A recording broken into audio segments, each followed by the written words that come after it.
Hi everyone. Today I'm going to be doing a video based off of a blog post which I published on the 21st of June of 2023 about how to write lesbian and gay characters in historical fiction because obviously it's on Pride Month if you're watching this in June. And so I'm just going to go over, a list of things to keep in mind when you're writing them. Obviously, up front I'm going to say I'm not lesbian myself, although my childhood sex buddy was another girl. That's, the most detail I'm going to go into that for obvious reasons. So I don't really have like personal, connection to this topic. So obviously feel free to correct me respectfully in the comments if, I get any details wrong or if I just don't have that insight from being, part of the LGBT community myself. And so let's just start going down these things to keep in mind if you're writing historical fiction. I'm always gobsmacked when I encounter a supposed historical novel, TV show, or film, not going to name any names, with a gay or lesbian character who casually outs him or herself, or whose secret is discovered due to a total lack of secrecy and discretion, with absolutely zero negative reactions from anyone. It's like people under a certain age, I'm not like pointing shade at them. It's just, how society has developed since they've, been around. They take for granted that they live in a world without the restrictions, taboos, stigmas, and prejudices of yore, and can't conceive of any other type of society. And this isn't just about LGBT issues. It's also, for example, I've noticed a lot of this in supposedly historical novels and TV shows and films and stuff. Oh, premarital sex is totally no big deal. I'm not, particularly as a woman, I'm not concerned at all about possibly getting pregnant out of wedlock or the scandal and stigma and this it's taboo and all this other stuff that would happen if people found out.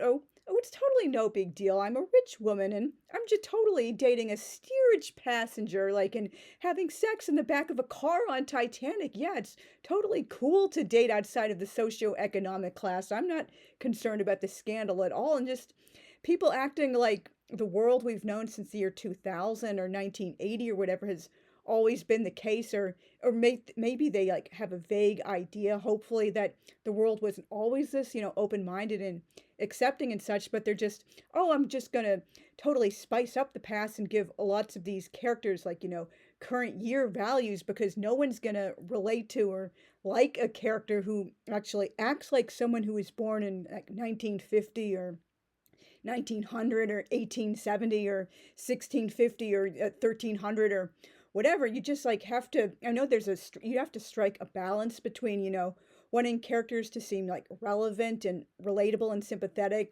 without giving them anachronistic current year values. And that's obviously a whole topic for another thing. I would love to do a video on that perhaps someday. So with that in mind, what are some of the important things to keep in mind when writing a lesbian or gay character in a historical novel? Number 1, Greenwich Village in New York City, San Francisco, Paris, Weimar, Berlin, and Provincetown, Rhode Island, are obviously among the best known places with a large, well-connected community pre-Stonewall. But you're not obligated to set your story there just because your characters are gay or lesbian. Plenty of other cities had vibrant underground scenes and networks too, if you know how to do your research and where to look, even if they weren't as large or well-known. You also need to keep in mind if it really makes sense for your characters to pack up their entire established lives and move only for that reason. And I have a blog post about that very topic, things to keep in mind when you're thinking about moving your characters, particularly if a large chunk of the cast is all moving together at once. I would love to turn that into a video as well someday. Number 2, the word homosexual wasn't coined until 1869 and didn't become common parlance until the early 20th century. From at least the very early 17th till the mid-19th century, the most common term for women was tribad, referring to the act of tribadism, i.e. scissoring. And I'm not going to define that if you don't know. I don't want to get censored or kicked off of YouTube. Some people use the word fricatrice. In the 18th century, lesbian and sapphist started to become more common terminology, and I'd like to read something from my work in progress, A Dream Deferred. This is one of my absolute favorite lesbian characters, Leia. She's so fun to write. I'm looking forward to, being with her across the other books of this particular family saga. One of my favorite new characters who appeared during Dream Deferred, talking about why she prefers the word safest. And so, Alia beckons to the Davenport. Is my assumption correct that you're like us? Why else would I come here and ask for your address? Leia hangs up her coat and has a seat. In Paris, I had a secret network of other saphists to turn to for advice and commiseration, but I couldn't find that in the Twin Cities. Right now, I need help from older saphists. Someone your age uses that word, Anya asks. Alyachka and I almost always use the word lesbian. It's more modern. I used it every so often, but it sounds so medical and scientific. Sapphist is more poetic, romantic, historical, and makes me feel safer. I like how the word harkens back to antiquity, when homosexuality wasn't seen as sinful perversion or shamefully hidden from public view. It puts me in excellent company, and I wrote that line for Leia after reading somewhere, I forget exactly where, a lot of other lesbians apparently back in the day, this is the very early 1950s, for that scene, they liked that word because it made them feel protected and like they were like in great historical company. But obviously, like, your characters will have their own reason for preferring certain words, but of course you don't want to be anachronistic and use modern terminology they either wouldn't have known about, or just like it wouldn't have ever occurred to them to use that word, or that word just like meant something completely different. Or you don't want to keep using words that were already considered anachronistic by the like early 20th century. Yes, Sapphist is like has been around for a long time, but obviously well, maybe some women were, but like I don't think any women by the like the 1950s were still calling themselves like tribad or like fricatrice. And so men were called sodomites and pederasts, a word which didn't have the pedophilic connotation it does today, believe it or not. Sexology terms coined in the late 19th and early 20th century included sexual invert, catamite, and similsexual, or similisexual. The word homophile was coined in 1924 and was most commonly used by gay men and lesbians in the 1950s and 1960s. Number 3. It's hard to pin down exact dates, and feel free to like leave a link to something in the comments or like correct me, or just wherever you like found this if you do happen to know exact dates or something close to it. But the LGBT acronym wasn't adopted until sometime in the 1990s and probably didn't become common parlance till closer to 2000. I definitely did not remember hearing or seeing that acronym at all until like the very late 90s. Prior, people just referred to, for example, gay and lesbian rights, the gay community, or a lesbian bookstore. And I realize like the acronym does make sense at certain times. For example, an LGBT film festival, when you're having films like representing the experience of all of the letters, but sometimes it's just more helpful to refer to the specific letter. For example, if it's just a lesbian film festival, it wouldn't make sense to call it an LGBT film festival. Like someone might go there expecting to see the other letters represented and just sees like lesbian films, or like a gay novel that's particularly specifically about gay men's experience. It's not like all the other letters of the acronym, but obviously that's a whole thing for its whole other video and topic. Number 4.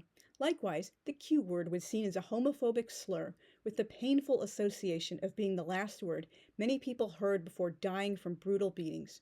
Some people reclaimed it starting in the 1980s, but many gays, lesbians, and allies alike reject this, both on account of the above tragic history and how many people using it today are not same-sex attracted, and this is by their own omission, not just like admission, I'm sorry, not omission, not just like people accusing them of it, like in their own words, they're saying the quiet part out loud, but they're so-called spicy straights with blue hair, septum piercings, and kinky sex lives. It's also taken on a very political connotation, and obviously that whole thing, like, should you or shouldn't you use the Q word, or is it acceptable, or whatever, like, why are people admitting they call themselves that, even when they have always been in heterosexual relationships? That's, a whole topic for its whole other video. Number 5. Gay didn't take on the almost exclusive meaning of homosexual till the 1960s, and even then, it was still used in the old sense of marry more than a few times.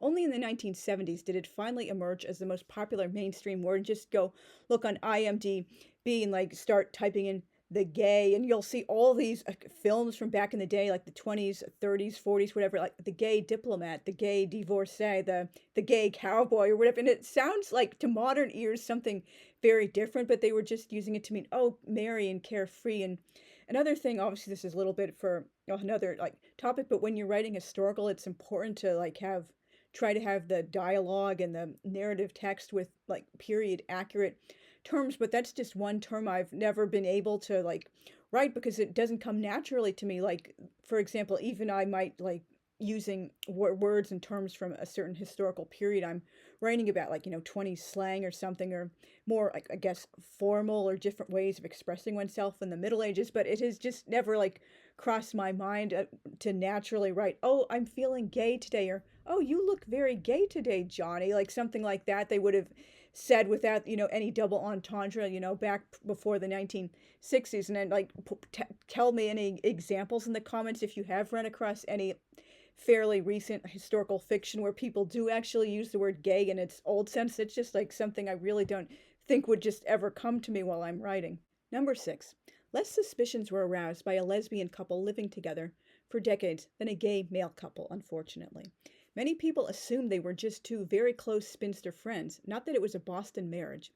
There were many more questions about why two men would want to live together, and I've seen so many, like, ignorant, stupid, homophobic comments for like reviewing or talking about television shows or films from back in the day. Oh, why are these, like, for particular, like, comedy teams, like, Laurel and Hardy, my two my favorites, or Abbott and Costello. Oh, why are these guys, like, living together and sleeping in the same bed, and they're, like, traveling around all the time? Oh, literally nothing in any of that subtext of any of those, like, films or their personal lives or anything would even remotely, like, insinuate they're supposed to be, like, unwritten gay characters. They're just, close friends who live together and sleep in the same bed. People didn't think anything weird about that. And it's not like, they were doing anything else. It's just like many guys, like, doubled up together back in the Depression to save money, or because they were close friends, or, like, saying, one person on the old, like, Jump the Shark website before TV Guide bought it and, like, totally removed all the content they were saying in Happy Days. Oh, Ralph and Potsy were totally gay, and they proved it when they moved in together. It's called being, like, roommates. So again, some people in the present do project their current year values and views back onto people in the past, but it's like men who lived together weren't necessarily thought of as being gay, but if they did, were just more than, like, like, temporary roommates during the Depression or something like that. Or if they never married, or they never, like, showed interest in dating, yeah, then it would be, a completely different story. But so many of these people reviewing old films and TV shows because, oh, two men are living together and nothing else indicates a gay subtext. Like, seriously, what's going on upstairs? Number 7. To get around this dilemma, plus the very real risk, unfortunately, of jail, lobotomy, conversion therapy, or the loony bin, sometimes a gay and lesbian couple would enter a menage a quatre. Though it appeared on the surface as though two straight couples lived in the same duplex, or right next door, or any other kind of very, very close nearby living arrangement, they were actually just lavender cover marriages. Some had children through various means and co-parented. Number 8. Photo booths were seen as a safe space where a same-sex couple could kiss, cuddle, and embrace without fear of arrest or public suspicion. Number 9. Some lesbian couples were able to adopt children as single women in jurisdictions which permitted that. More daring couples underwent artificial insemination and then went abroad to give birth, coming home with the so-called adopted babies. And some women did that as well who, got pregnant out of wedlock. They would just, like, go to, like, France or Switzerland or some other place which was, more lenient and liberal and forgiving, open-minded, and they would give birth there. And after, like, the baby was old enough and they were, like, recovered enough from childbirth to travel, they would come back to the US and, oh, this is my adopted baby, like Jane or, Tom or whoever. And, like, no one was any the wiser. And obviously that was still back in the day considered, like, kind of scandalous in many areas. But if they lived in, like, a major metropolis like New York or LA or something like that, Chicago, just people might have, like, fewer questions. Or if they were generally, like, lived so-called respectable lives, they wouldn't pry too much. Oh, it's just a woman who adopted a child because, like, she just wanted to be a mother in some way despite being a spinster. Number 10. Similar to the handkerchief code in the BDSM community, which, like, different colors signify certain things to potential partners at clubs and stuff, some gay men signaled to one another with red neckties and green carnations. Parisian lesbians signaled to one another with violets in their hair. Number 11. There's a long history of gay bathhouses dating back centuries. Since male homosexuality was illegal and severely punished, a bathhouse was among the few places it was safe to meet potential partners and engage in sexual activity. Even the very real fear of police raids didn't deter patrons. Manhattan, Paris, and London were home to many famous and luxurious gay baths, but there were plenty of lesser known ones in other cities, and not that I would know from personal experience, like not having been to one or obviously not being a gay man myself, but I'm, heard in many sources like sex didn't necessarily always take place there. Sometimes or many times these guys just wanted to kick back and relax and hang out with other gay men in a place that was like, safe and private. They weren't even looking to, do any kissing or anything like that. They just, wanted to talk and hang out with guys. But obviously it was a nice side bonus if they found someone they could do something with, safely. Number 12. Well, not everyone was lucky enough to have a lavender menage a quatre. Many people had individual lavender marriages. Sometimes the spouse knew she or he was serving as a cover, sometimes not. And sometimes like these couples, they knew going in, oh, this isn't going to be consummated, or maybe we'll just like sleep together a couple of times, go through the motions because we want kids, but we know this isn't going to be like a real like traditional marriage, but we're going to be very, very close friends in spite of it. And these, couples, they just, got along swimmingly despite how, they weren't like really like so-called married like people on the outside would assume they were. Number 13. There were also more so-called traditional menage a trois marriages, composed of the lavender couple plus the true same-sex partner, all living together. Sometimes these arrangements were composed of a bisexual plus a partner of each sex. Number 14. People matter-of-factly called gay men perverts and deviants, even in newspapers and published books, just as the Japanese, sadly, had been called racist slurs during World War II. Number 15. The lavender scare began during the 1940s in the U.S. and kicked into high gear during the 50s. Thousands of lesbians and gay men were fired from government jobs and the military. Only in 1973 did it become illegal to fire someone based solely upon their believed sexual orientation. Like, not all of these people who were like fired and persecuted and such were actually gay or lesbian. They were just suspected of being so. That's obviously a whole other topic for a whole other video. Number 16. Also in 1973, homosexuality was finally removed from the DSM as a so-called mental disorder. Number 17, going back to what I said in the preview paragraph, people did not casually out themselves. They could only confide their secret to other confirmed friends of Dorothy and extremely radical allies who had proven they could be trusted and wouldn't turn on them. Number 18. You don't have to make your straight characters raging, violent homophobes, but it's completely unrealistic and historically inaccurate to show them all immediately, unquestioningly, lovingly accepting their friends' homosexuality if the secret comes out. Like, I've seen that in too many so-called historical books and films and TV shows in recent years. Like, what are these writers smoking? Like, why do they think that would be totally no big deal, even if they live in a bohemian enclave like Greenwich Village or San Francisco? They might agree to not let anyone else know, but the friendship would probably be over. Other people, a bit more open-minded, might eventually reconcile, but never be able to completely shake the belief that their sexual orientation is so-called unnatural, strange, or wrong. Some people might only come around after decades of estrangement and realizing gays and lesbians are just like everyone else. Number 19. A lot of lesbian literature for most of the 20th century was tawdry pulp fiction with cliché settings like prisons, dorms, brothels, and all-girls schools. Diana, A Strange Autobiography by Diana Fredericks, was the first book that's known about, at least, with a happy ending instead of death, ruin, or marriage to a man. During the second wave of feminism and the gay rights movement in the 1970s, more thoughtful, sophisticated literature began to emerge. Prior to the 20th century, most lesbian literature was poetry or was very subtle and had to be read between the lines. Many gay male novels had similar requisite tragic endings or were banned for so-called indecency.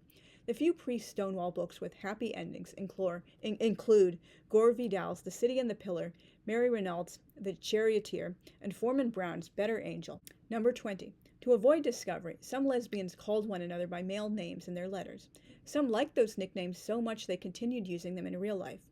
Number 21. Though some early films had gay or lesbian subtext or potential interpretations, the first known openly pro-gay film is widely believed to be Anders als die Anderen, different from the others, from 1919. And it doesn't survive completely. I don't know off the top of my head how long the surviving film is. I saw it many years ago, but there are definitely like some reels that were, like, they're lost, they're missing, they're too degraded to, like piece back together and restore. But hopefully someday, a complete print will be found, because it's just, so important historically. It stars a wonderful Conrad Veidt, who was one of my absolute, favorite actors of the silent era, and he continued on into the sound era as well. And he's also one of my heroes. There's so many wonderful like things about him. I could, do a whole other video about him. He was just like a really, really nice stand-up guy in real life, and he was like German, but he was one of the good Germans, because like he was anti-Nazi, and his like new wife was Jewish, and then he like got out of Dodge so they wouldn't, be arrested and horrible things happened to them. And he put like a thing in his clause once he finally perfected English and began making films for like the UK and Hollywood. He knew he would be stereotyped because of his German accent during World War II, so he wanted to only play like Nazis and bad guys, so people wouldn't get the idea, oh, they're just funny, bumbling idiots, or there's nothing really that bad about Nazi ideology. So he wanted to send the message, loud and clearly, like his people were like behaving very, very badly. Then there's so many things about him I absolutely, just love and admire. And so anyway, besides Conrad Veidt, it also stars real-life sexologist Dr. Magnus Hirschfeld, unfortunately, whose legacy I've come to discover wasn't nearly as awesome as I had been led to believe, but obviously that's a whole topic for its whole other video. Number 22.